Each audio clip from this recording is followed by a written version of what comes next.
कोटिशतं द्वादश ओंकारं बिंदु संयुक्तं नित्यं ध्यायन्ति योगिनः कामदं मोक्षदं चैव ओंकाराय नमो नमः। अविरल शब्द घनोग प्रक्षालित शकल भूतल गणका मुनिभिर्वासितीर्थ्या सरस्वती हरतनुदुर्तं अज्ञानतिमिरान्धनं ज्ञानाञ्जनशलाकया चक्षुरुन्मीलितं येन तस्मै श्री गुरुवे नमः। श्री परम गुरुवे नमः। परम्पराचार्य श्री गुरुभ्यो नमः।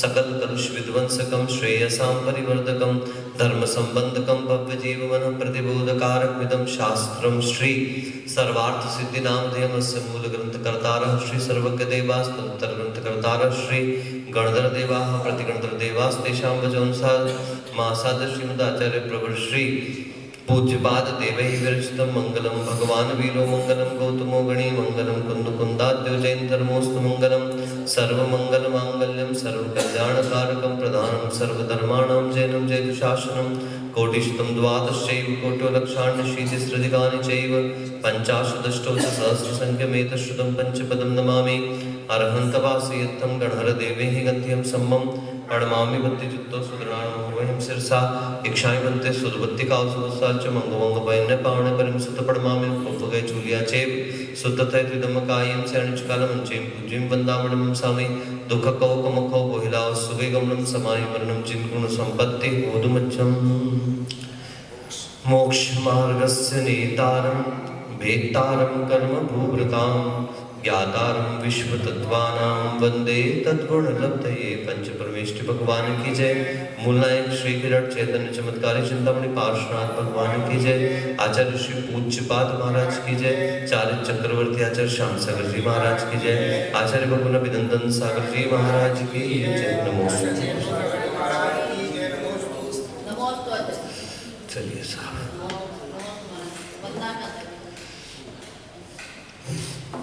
कल अपना 20 सूत्र नंबर था, परसों कल तो स्वाध्याय हो नहीं पाया था। 20वें सूत्र की टीका का दूसरा पैराग्राफ है ना, 207 नंबर जो है। श्रुतम मतिपूर्वम द्वैनिक द्वादश भेदम, इस सूत्र का है ना। आह श्रुतम अनादि निधनम इष्यते। भैया ऐसा कहा गया, प्रश्न पूछ रहा है, कोई शंका कर रहा है कि श्रुत को तो अनादि निधन कहा गया है। कैसा कहा गया है?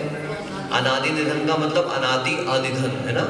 अन उपसर्ग जो लगा हुआ है वहां पर, वह अनुपसर्ग जो है वह आदि दीपक है, वह अनादि में भी लगेगा, आदि में भी लगेगा और निधन में भी लगेगा। नहीं तो ऐसा नहीं कि अनादि और निधन, ऐसा नहीं। अनादि अनिधन ना तो किसी से उत्पन्न हुआ है और ना तो कभी नष्ट होने वाला है। अनादि अनिधन परंपरा है। तस्य मतिपूर्वकत्वे तदभावः। तो भैया यदि मतिपूर्वक ही कहते हो तो फिर तो उसका अभाव हो जाएगा। अभी आप कह रहे हो कि मति ज्ञान पूर्वक शुद्ध उत्पन्न होता है, शुद्ध ज्ञान उत्पन्न होता है, ठीक है। और फिर आप ही कह रहे हो कि शुद्ध जो है वो अनादि अनिधन है। तो अभी बताएंगे किस शुद्ध की बात करें। आदिमतः अंतवत्वात्, क्योंकि जिसका प्रारंभ होता है उसका अंत भी होता है साथ। ततश्च पुरुष कृतित्वात् अप्रामाण्यम इति, क्योंकि वह पुरुष का कार्य होने से उसे अपन प्रमाण नहीं मान सकते हैं। समाधान करते न एष दोषः, ये कोई दोष नहीं है भैया। द्रव्यादि सामान्य अर्पणात् श्रुतम अनादिनम अनादि निधनम इष्यते। सामान्य नय की मुख्यता से श्रुत को अनादि अनिधन माना जाता है, ठीक है ना। किंतु नहीं किंचित क्वचित पुरुषेण कदाचित कथंचित उत्प्रेक्षितम इति। किसी पुरुष ने कहीं और कभी किसी भी प्रकार से उसे नहीं किया है, नहीं बनाया है। तेषाम एव विशेष अपेक्षया आदि अंतश्च संभवति इति मतिपूर्वमित्युच्यते, ठीक है ना। उन्हीं द्रव्य आदि विशेष नय की अपेक्षा उसका आदि और अंत संभव है, इसलिए वह मतिपूर्वक हुआ करता है। जैसे यथांकुरो बीज पूर्वकः सच संतान अपेक्षया अनादि निधनति। जैसे वृक्ष उत्पन्न हुआ है ना, तो वो तो अभी उत्पन्न हुआ है क्योंकि बीज से उत्पन्न हुआ है। लेकिन आप यदि इसकी संतति को देखते हुए चले जाएं तो अनादि अनिधन है, क्योंकि वो किसी रूप से किसी रूप से किसी रूप से किसी रूप में किसी रूप में किसी रूप में होते होते अनादि पर्याय हो चुकी है अनंत, और आगे अनिधन पर्याय भी अनंत होती रहेंगी। इसलिए पर्याय की अपेक्षा से भले ही वह विनाशशील है, लेकिन द्रव्य की अपेक्षा से विनाश होने वाला नहीं है। न च अपौरुषेयत्वम प्रामाण्य कारणम, ठीक है ना, चौर्यादि उपदेशस्य स्मर्यमाण कर्तृकस्य प्रामाण्य प्रसंगात, यदि अपौरुषेयता को प्रमाणता का कारण माना जाए तो जिसके कर्ता का स्मरण नहीं होता ऐसे चोरों आदि के उपदेश भी प्रमाण हो जाएंगे फिर तो, ठीक है ना। फिर का ऐसा नहीं मानना भैया।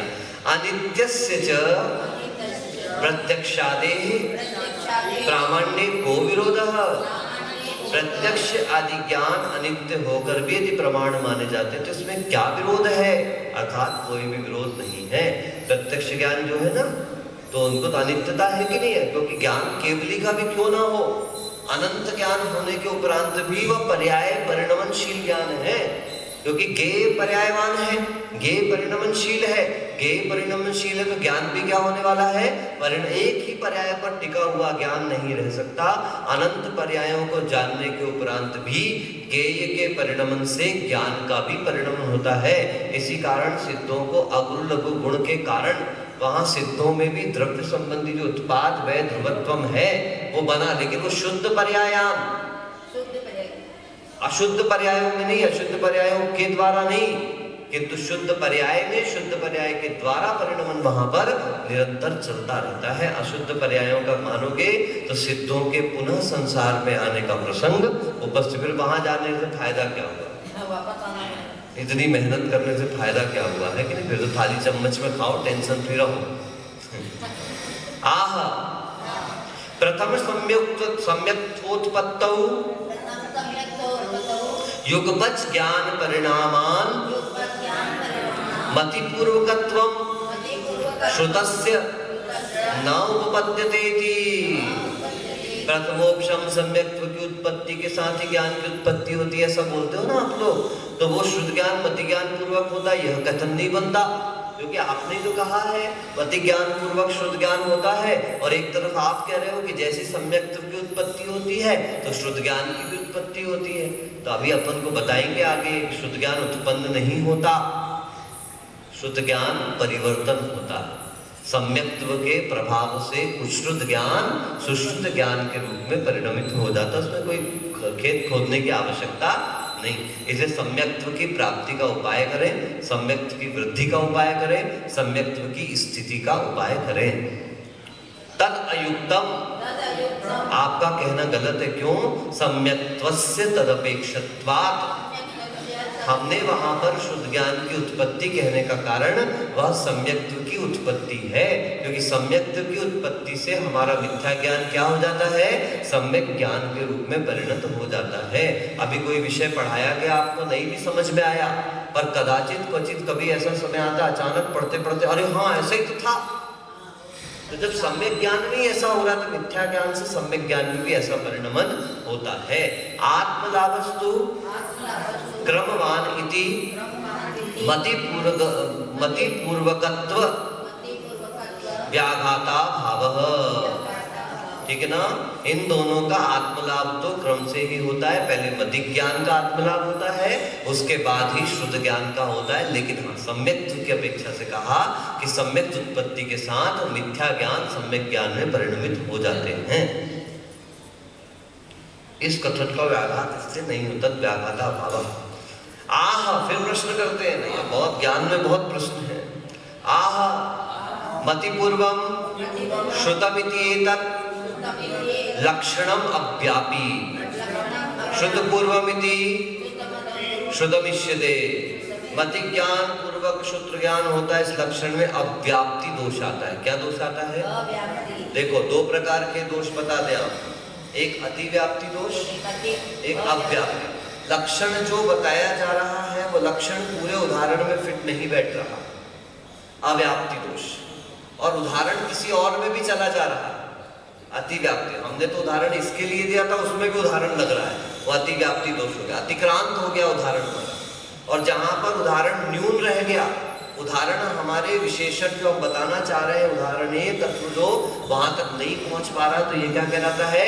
अव्याप्ति। व्याप्ति पूरी नहीं हो पा रही आपकी, आपका उदाहरण सटीक नहीं बैठ रहा। ये तो आपका उदाहरण उसमें भी बैठ रहा है, उसमें भी बैठ रहा है, अतिव्याप्ति। यहीं पे पूरा नहीं हो रहा तो अव्याप्ति दोष, है ना? अतिक्रांत शब्द उसी अतिव्याप्ति में जो अति लगा, उस शब्द की व्याख्या अतिक्रांत मतलब क्रॉस कर जाना, लिमिट क्रॉस। बहुत अति कर रहे हो तुम आज, आप अपनी लिमिट को अतिक्रांत कर रहे हैं। क्या कर रहे हैं? अतिक्रांत मतलब आपके घर पे दुकान थी ना, तब दुकान लगाते थे तो क्या करते थे?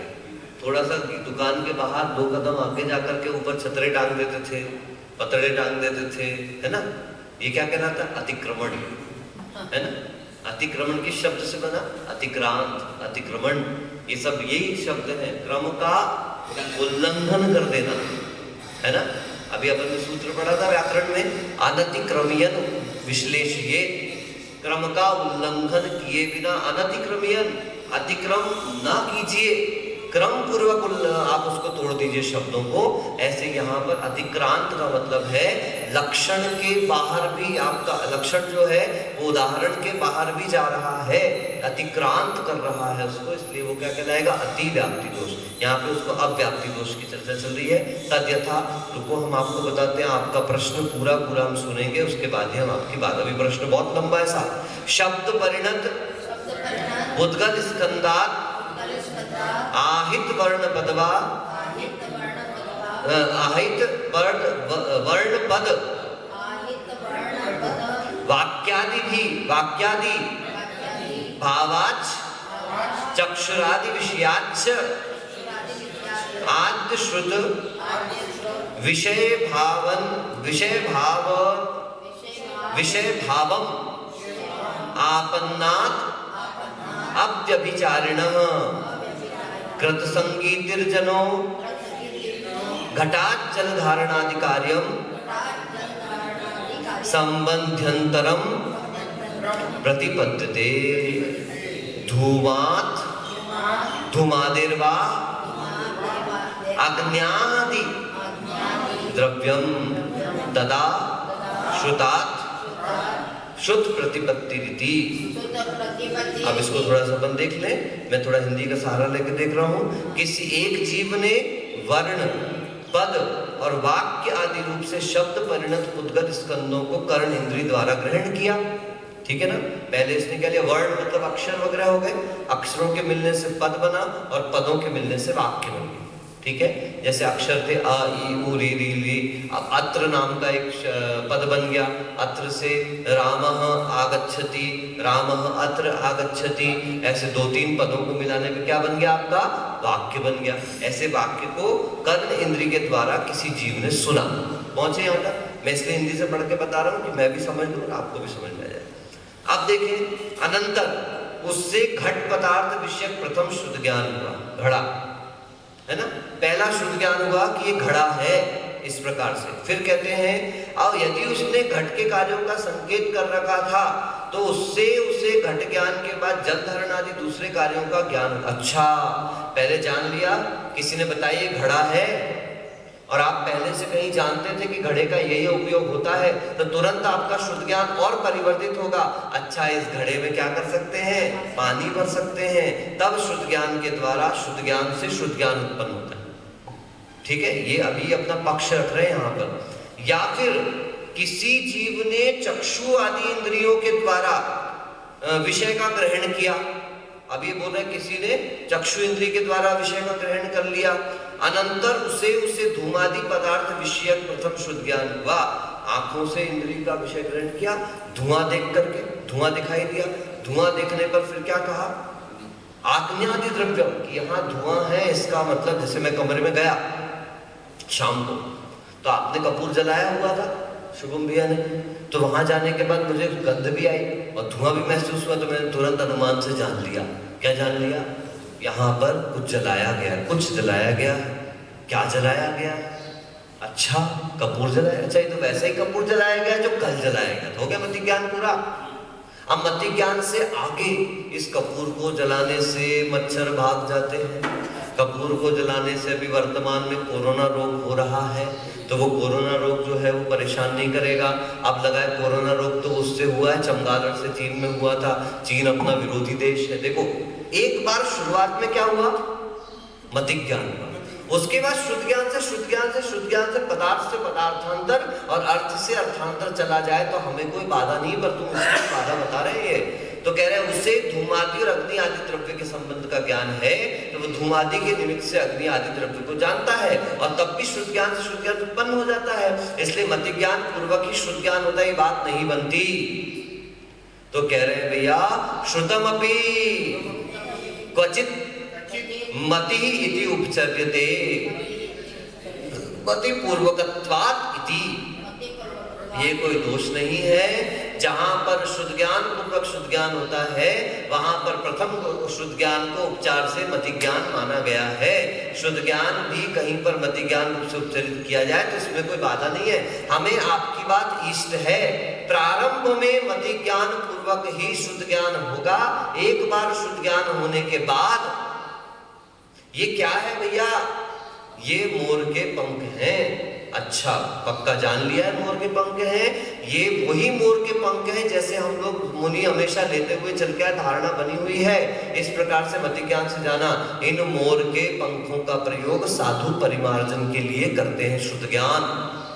इन मोर के पंखों का प्रयोग औषधि में किया जाता है शुद्ध ज्ञान। अच्छा, मोर जो है वो राष्ट्रीय पशु है, राष्ट्रीय पक्षी है।